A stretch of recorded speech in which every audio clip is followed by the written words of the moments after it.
हाँ तो दोस्तों नमस्कार, मैं हूं बायो वाला जेपी। आज देख रहे हैं बायोलॉजी की क्लास। दोस्तों पिछले वीडियोस में हमने आपसे बहुत ढेर सारे बात किया था और उसमें हमने आपसे बात किया था कि किस तरीके से अंडाणु का निर्माण होगा और कितने अवस्थाएं होती हैं। उन तीनों अवस्थाओं के बारे में आपने पढ़ा था, गुणन की अवस्था, वृद्धि की अवस्था और परिपक्वन अवस्था। परिपक्वन अवस्था में आपने दो प्रकार की अवस्थाओं को देखा था दोस्तों। एक अवस्था था आपका अर्धसूत्री विभाजन प्रथम की अवस्था थी, दूसरी थी अर्धसूत्री विभाजन द्वितीय की अवस्था। तो आज दोस्तों हम आपसे बात करेंगे कि आखिरकार अंडाणु की संरचना क्या होती है और अंडाणु की संरचना के बाद फिर आपका एक नेक्स्ट टॉपिक होगा मैथुन की क्रिया और इसके बाद ये चैप्टर्स आपका क्लोज होगा। फिर हम पढ़ेंगे जनन स्वास्थ्य, उस चैप्टर को पढ़ेंगे। उससे पहले थोड़ा हम बात कर लें आपसे कि क्या होता है अंडाणु की संरचना। तो आपका हेडिंग होगा अंडाणु की संरचना।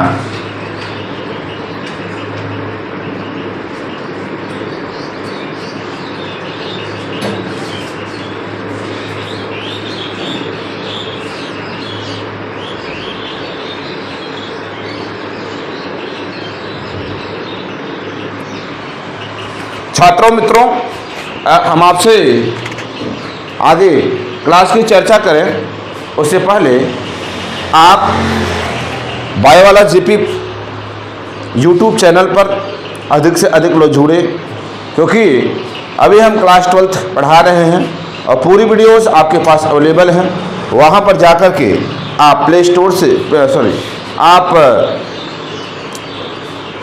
प्लेलिस्ट में जाकर के वहाँ पे सारी वीडियोस देख सकते हैं।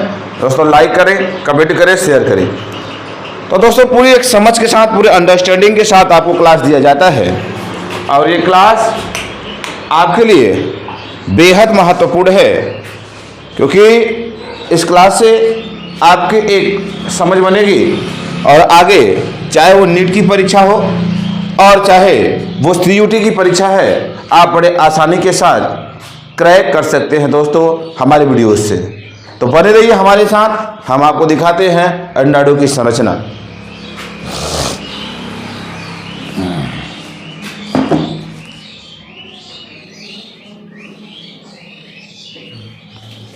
ठीक है जी।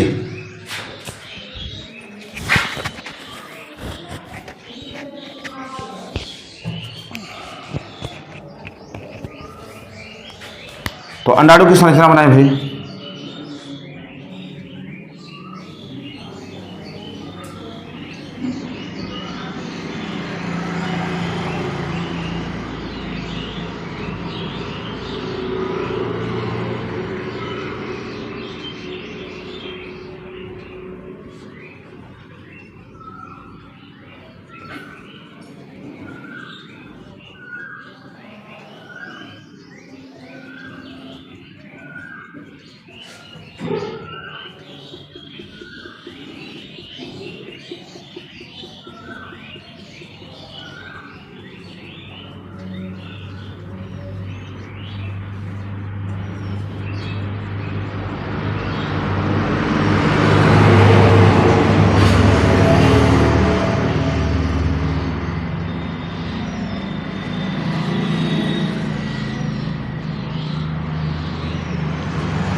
अंडाणु की संरचना बनाए, आप भी साथ साथ बनाते रहें।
ये है आपका अंडाणु की संरचना जो आप देख पा रहे हैं, और ये पूरा भाग है, ये चारों तरफ से जो भाग है ये है आपका ज़ोना रेडिएटा।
चले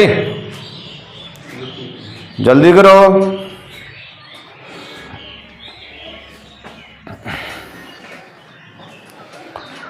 प्यारे बच्चों, अधिक से अधिक चैनल पर जुड़े, अधिक से अधिक,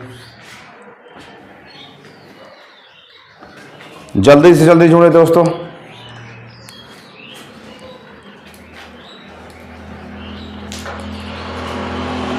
अधिक से अधिक लोगों तक शेयर करें, ज़्यादा से ज़्यादा तक लोगों तक शेयर करें, क्योंकि शेयर नहीं करेंगे तो मज़ा नहीं आएगा। अगर अच्छा बायोलॉजी पढ़ना है तो जेपी सर के यहाँ आना पड़ेगा, या फिर ऑनलाइन क्लास में आप यूट्यूब पर देख लेते हैं, बायो वाला जेपी पर जाकर के आप सारे क्लास देख सकते हैं।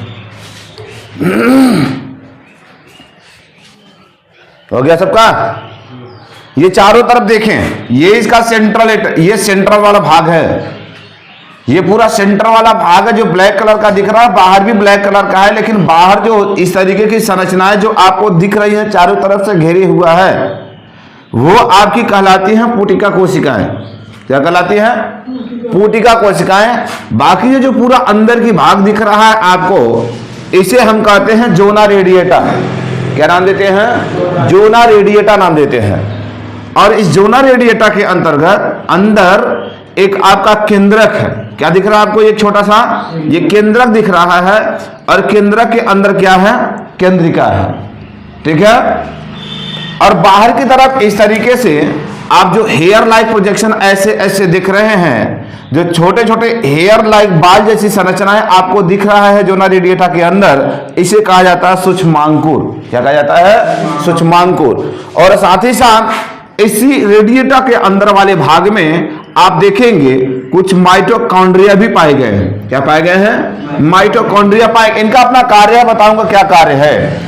और आप देखेंगे इसी के अंदर प्राथमिक अंड कोशिकाएं भी क्या हो गई हैं? पाई गई हैं। प्राथमिक अंड कोशिकाएं, प्राइमरी वो साइड्स जो होती है, व्हाइट साइड सेल्स जो होती हैं, इसी के अंदर पाई जाती हैं। और जो ये आपकी पुटिका कोशिकाएं होती है, इसके अंदर क्या पाया जाता है? गोल्जी काय पाया जाता है। क्या पाया जाता है?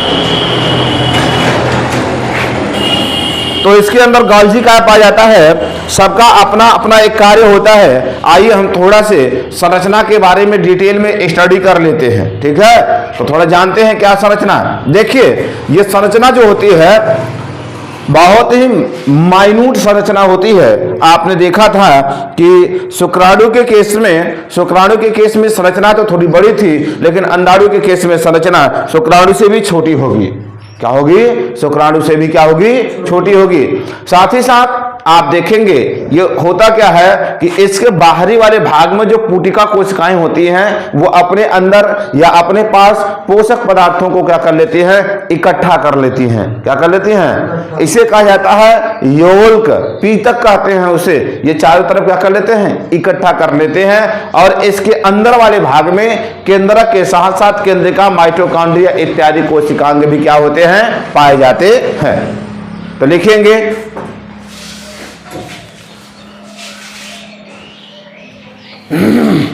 लिखेंगे मादा का अंडाणु 0.1 मिलीमीटर व्यास का, मादा का अंडाणु 0.1 मिलीमीटर व्यास का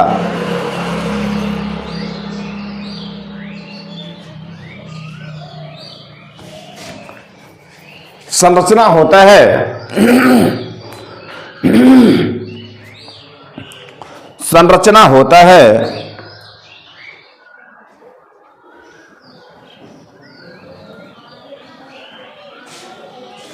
नहीं है फुल स्टॉप। अंडाणु के बड़े भाग में, अंडाणु के बड़े भाग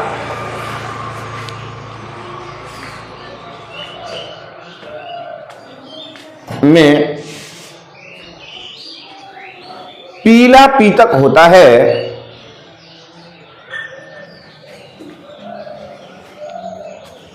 पीला पीतक होता है जिसमें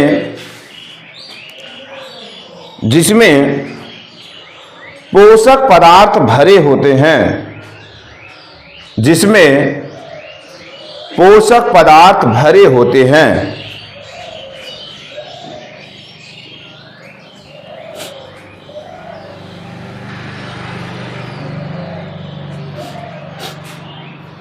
इसमें एक बड़ा केंद्रक होता है। इसमें एक बड़ा केंद्रक होता है जिसे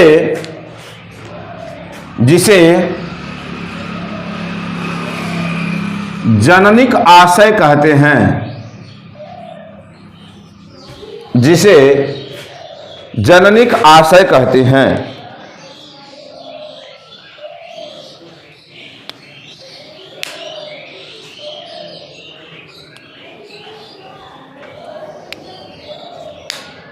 ठीक है। केंद्रक के बाहर तथा अंदर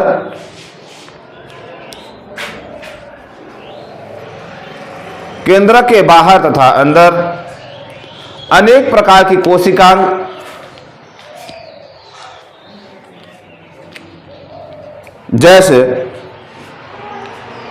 जैसे माइटोकॉन्ड्रिया, गोल्जी काय, माइटोकॉन्ड्रिया गोल्जी काय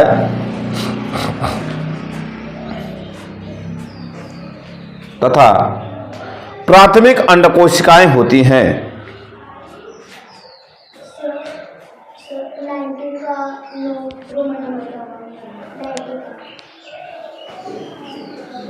जाओ अभी पढ़ा रहे हो तो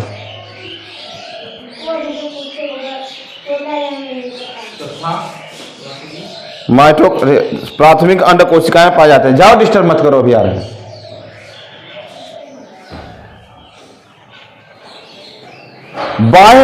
बाह्य वाले भाग में या बाहर वाले भाग में गोल्जी का अंतःप्रद्रवी जालिका जैसे गोल्जी का अंतःप्रद्रवी जालिका जैसे बाह्य वाले भाग में, सुन के लिखो यार, इतना धीरे धीरे बोल रहे हैं, इतना धीरे धीरे तुम लोग। बाह्य वाले भाग में गोल्जी का अंतःप्रद्रवी जालिका जैसे कोशिकांग पाए जाते हैं। अंतःप्रद्रव्य जैसे कोशिकांग पाए जाते हैं।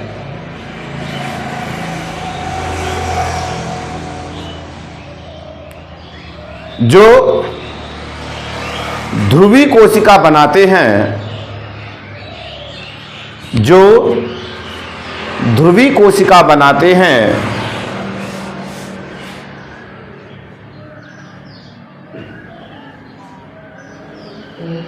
ध्रुवी कोशिका बनाते हैं। हो गया फुल स्टॉप।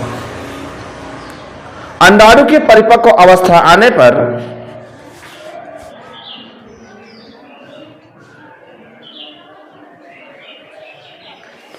अंडाणु की परिपक्व अवस्था आने पर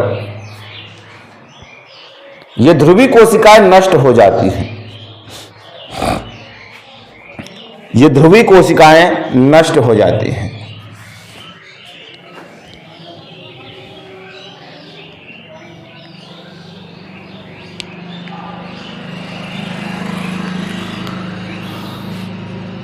ठीक है, हो गया ना सबका। देखिए इधर, ये है आपका सेंटर वाला भाग, इसे कहते हैं जोना रेडिएटा। इस पूरे वाले भाग को क्या कहते हैं? जोना रेडिएटा।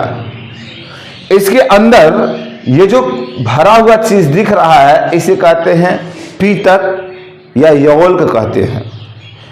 यह एक, जैसे अंडा देखा, अंडा देखा है। अंडे के अंदर आप देखेंगे, जब अंडे को उबाल दिया जाता है तो बीच वाला भाग पीला पीला रहता है और उसके सराउंडिंग जो रहता है वो कैसा रहता है? सफेद रहता है। तो जैसे अंडे के अंदर पीतक वाला भाग है, वैसे ही इसमें भी पीतक वाला भाग है। अंडे के पीतक वाले भाग के अंदर भी कोशिकाएं आपके ये कोई केंद्रक पाया जाता है और इसमें भी केंद्रक पाया जाता। तो अंडे के कंपैरिजन करके देखेंगे। लेकिन बाहर की तरफ ये जो संरचनाएं आपको दिख रहे हैं, इसे कहा जाता है पुटिका कोशिका। क्या कहा जाता है? ये पुटिका कोशिका गोल्जी का अंतःप्रद्रव्य जैसे छोटे मोटे कोशिकांग को रखते हैं और यही आगे चल करके आपके ध्रुवी कोशिका का निर्माण करते हैं। किसका?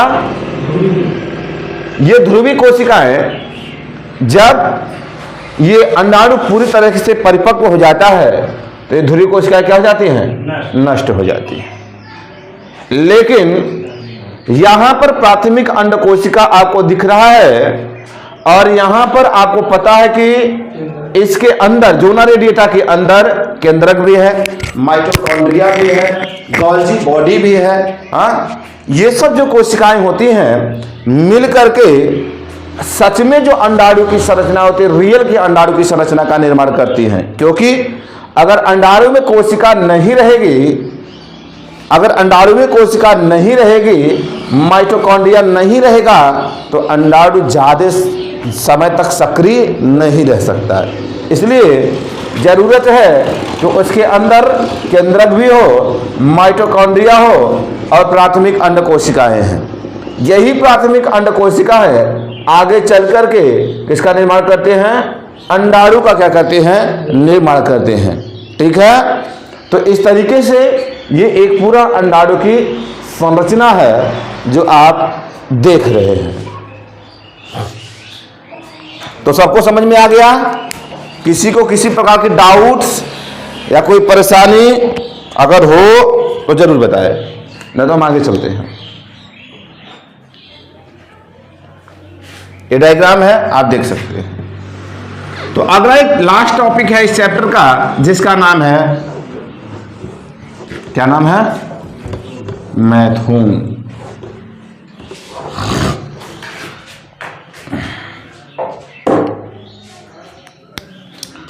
अगला टॉपिक है भैया मैथुन, और यही लास्ट टॉपिक है। इसे कहते हैं कोआइटस।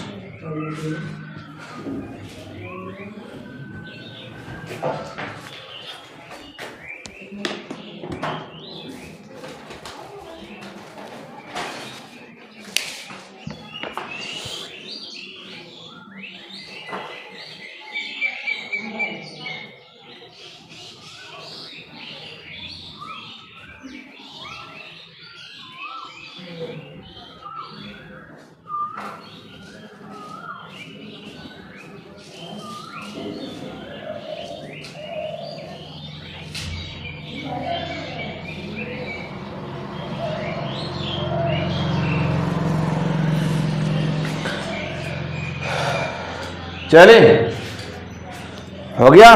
आइए देखिए मैथुन की क्रिया क्या है समझते हैं। आपको पता है मैथुन की क्रिया का मतलब होता है नर और मादा, स्त्री और पुरुष दोनों का एक दूसरे से संयुग्मन, जुड़ाव लिंगों के आधार पर। किसके आधार पर? लिंग के आधार पर। मतलब अगर पुरुष है तो पुरुष का लिंग, और स्त्री है तो स्त्री की लिंग। लिंग का मतलब क्या समझते हो? Sex organ.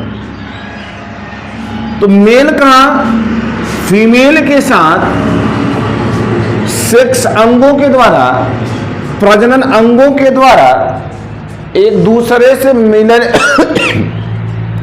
मिलने की जो प्रक्रिया है, उसी प्रक्रिया को क्या कहा जाता है? मैथुन कहा जाता है।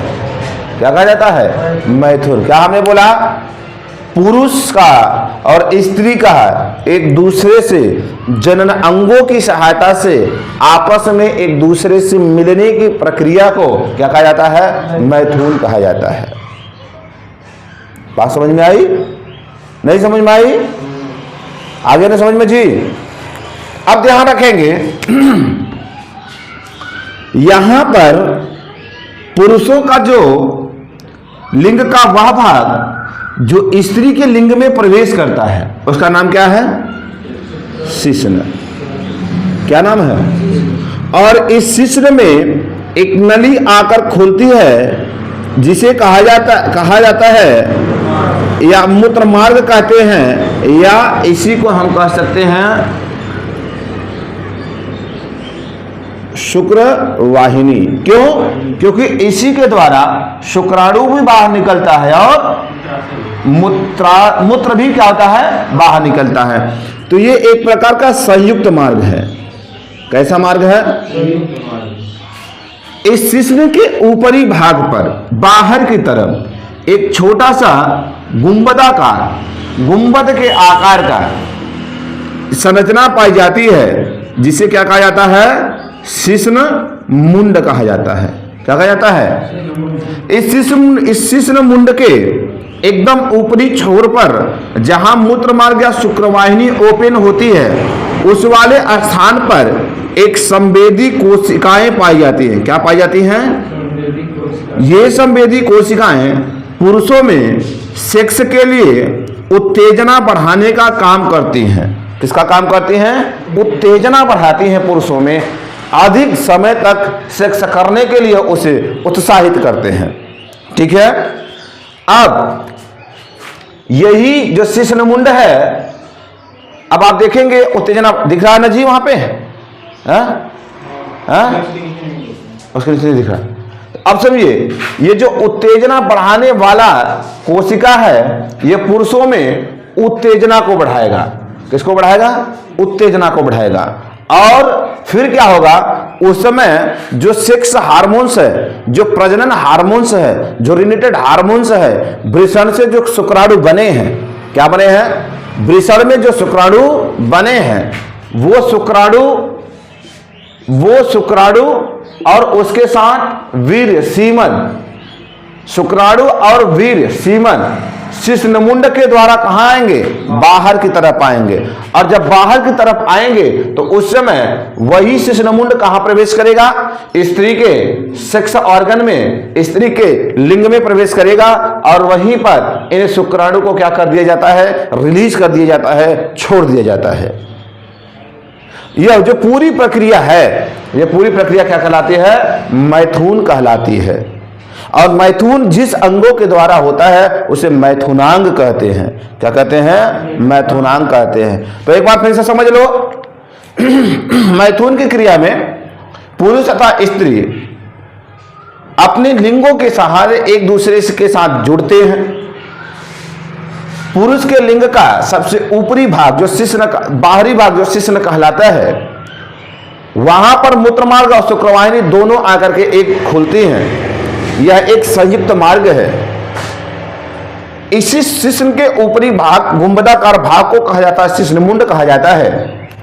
शिश्नमुंड में संवेदी कोशिकाएं पाई जाती हैं जो पुरुषों को सेक्स के लिए उत्तेजना प्रदान करती हैं। जब उत्तेजना प्रदान करती हैं तो उस समय शुक्राणु और वीर्य इन्हीं मूत्रमार्ग या शुक्रवाहिनी के सहारे कहाँ आते हैं? बाहर की तरफ आते हैं। याद रखेंगे, जब शुक्राणु और वीर्य अर्थात जब सेक्सुअल इंटरकोर्स कर रहे होंगे, जब पुरुष और स्त्री एक दूसरे के साथ मिलकर के सेक्स की प्रक्रिया कर रहे होंगे, उस समय जो पुरुष का हार्ट बीट है, जो उसकी ब्लड प्रेशर है, वो बढ़ सकता है। क्या हो सकता है? बढ़ सकता है और बढ़ता है। ठीक है, लिखेंगे। मैथुन एक ऐसी प्रक्रिया है, मैथुन एक ऐसी प्रक्रिया है जिसमें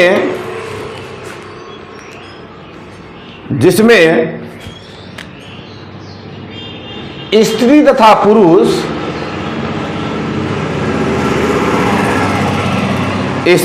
पुरुष जनन अंगों के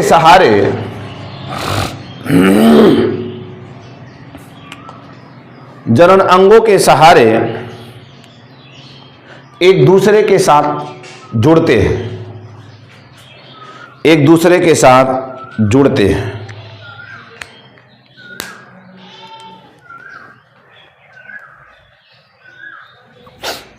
ठीक है।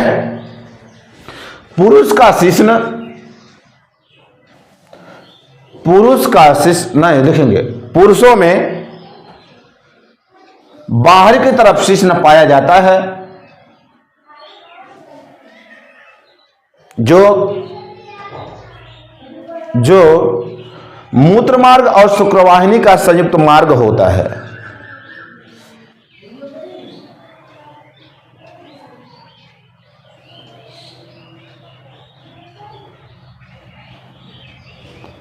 मूत्रमार्ग और शुक्रवाहिनी का संयुक्त मार्ग होता है।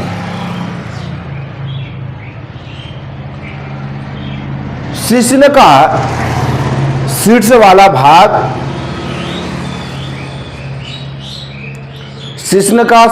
भाग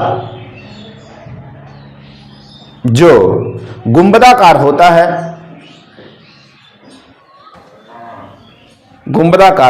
शिश्नमुंड कहलाता है। गुंबदाकार होता है, शिश्नमुंड कहलाता है।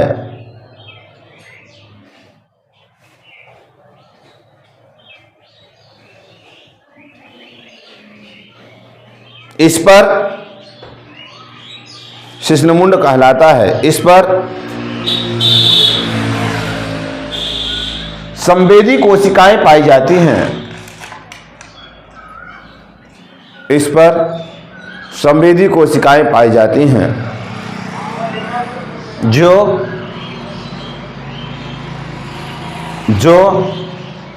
पुरुषों को उत्तेजना प्रदान करती हैं।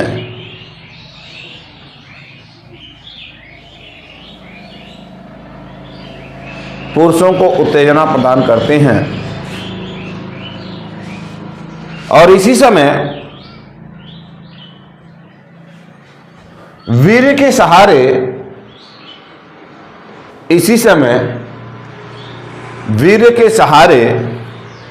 शुक्राणु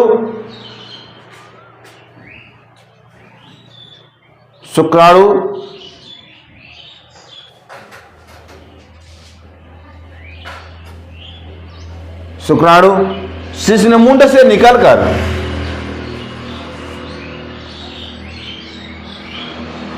स्त्री के जनन अंगों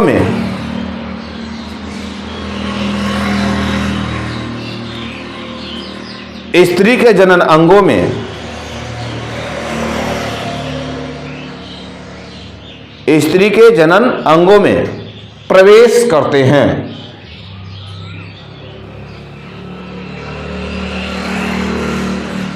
इस समय